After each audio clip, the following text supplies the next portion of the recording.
നമസ്കാരം. ചെന്ന് കയറിയത് അച്ചി വീട്ടിലല്ല എന്ന കാര്യം അമേരിക്കൻ പ്രസിഡന്റ് ഡൊണാൾഡ് ട്രംപിന് ഇപ്പോഴാണ് മനസ്സിലായത്.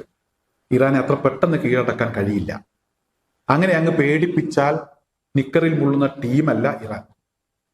രാജ്യസ്നേഹം അവരെ ആരെയും പഠിപ്പിക്കേണ്ടതില്ല. അതുപോലെ തന്നെ യുദ്ധം ചെയ്തും കൊണ്ടും കൊടുത്തുമൊക്കെ നല്ല പാരമ്പര്യം അവർക്കുണ്ട്. അതുകൊണ്ട് അവരുമായി മുട്ടിയാൽ പണി പാളും എന്ന് ട്രംപിന് കൃത്യമായി മനസ്സിലായി. എന്തായാലും ഇപ്പോൾ തിരിച്ചു പോകാൻ കഴിയാത്തൊരവസ്ഥയാണ്. അതായത് ഇറങ്ങി എങ്ങനെ തട്ടി തപ്പും എന്നതിനെ കുറിച്ച് അമേരിക്കക്ക് ഒരു രൂപവുമില്ല.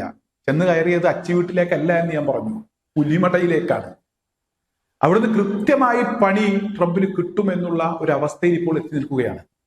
അമേരിക്കയുടെ പേരുകേട്ട പടക്കപ്പൽ എബ്രഹാം ലിങ്കൺ ഇന്ത്യൻ മഹാസമുദ്രത്തിൽ എത്തി. ഇറാനെതിരായിട്ടുള്ള നീക്കങ്ങൾ ഏതു സമയത്തും ഉണ്ടാകുമെന്നൊക്കെയുള്ള ഭീഷണികൾ ഉണ്ടായി. എന്തായാലും ഈ പടക്കപ്പലിനെ ഇറാന്റെ ചാവേർ ഡ്രോണുകൾ വളഞ്ഞതോടുകൂടി അമേരിക്ക അപകടം മണത്തു. ഒരൊറ്റ ഫൈറ്റർ ജെറ്റുകളും ഈ പടക്കപ്പലിൽ നിന്ന് പറന്നുയരില്ല എന്നൊരവസ്ഥയിലേക്ക് കാര്യങ്ങൾ എത്തി. ചെക്കന്റെ വാക്ക് കേട്ടാണ് ഡാഡി യുദ്ധം ചെയ്യാൻ ഇറങ്ങി പുറപ്പെട്ടത്. ആദ്യം ചെക്കൻ പറഞ്ഞു, ഇപ്പോൾ ആക്രമിക്കരുത്, ഇറാന്റെ ഭാഗത്തു നിന്നൊരു തിരിച്ചടി ഉണ്ടാകുമ്പോൾ ഞങ്ങൾക്ക് പണി കിട്ടും, അത്തരത്തിലൊരു ആക്രമണം നേരിടാൻ ഞങ്ങൾ സജ്ജമായിട്ടില്ല എന്ന് ചെക്കൻ പറഞ്ഞതോടുകൂടി ഡാഡി ആദ്യം അടവൊന്നു മാറ്റി. അതായത് കൂട്ടപ്പട നടത്തുന്നത് ഇറാൻ അവസാനിപ്പിച്ചിരിക്കുന്നു, അത് ഞാൻ മനസ്സിലാക്കിയത് കൊണ്ട് തൽക്കാലം യുദ്ധമില്ല, സൈനിക നീക്കമില്ല എന്ന് പറഞ്ഞു.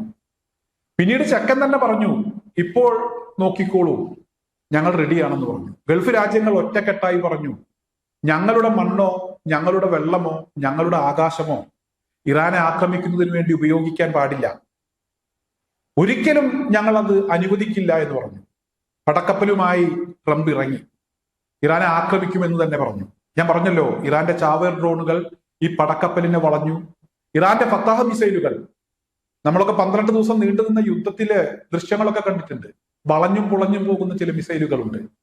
ഇസ്രായേലിന്റെ പണിക്കുറ്റം തീർത്ത ഫത്താഹ് മിസൈൽ, ഈ മിസൈല് കൂടെ ഇറാൻ വിന്യസിച്ചു. എന്തായാലും ഒരടി പിന്നോട്ടില്ല. അമേരിക്കയുടെ എത്ര വലിയ ആക്രമണം ഞങ്ങൾക്കെതിരെ ഉണ്ടായാലും മിഡിൽ ഈസ്റ്റിലെ ഒരൊറ്റ അമേരിക്കൻ താവളവും ഞങ്ങൾ വെറുതെ വിടില്ല.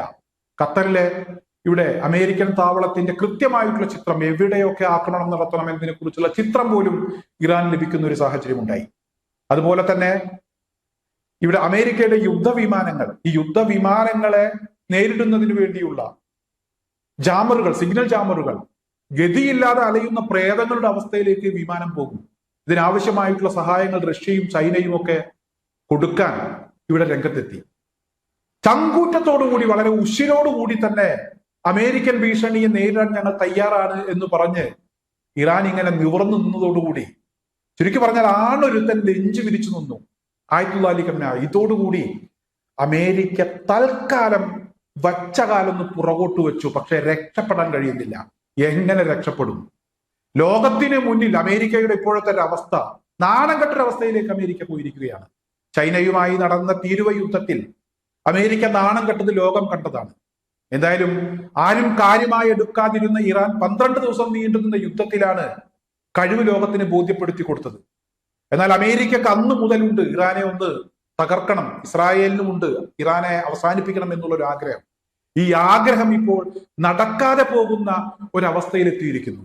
കഴുതകാമം കരഞ്ഞു തീർക്കും എന്നൊക്കെ പറഞ്ഞതുപോലെ വലിയ വലിയ ബഡായി വിട്ടുകൊണ്ട് ഇവരിപ്പോൾ ആശ്വാസം കണ്ടെത്തുകയാണ്.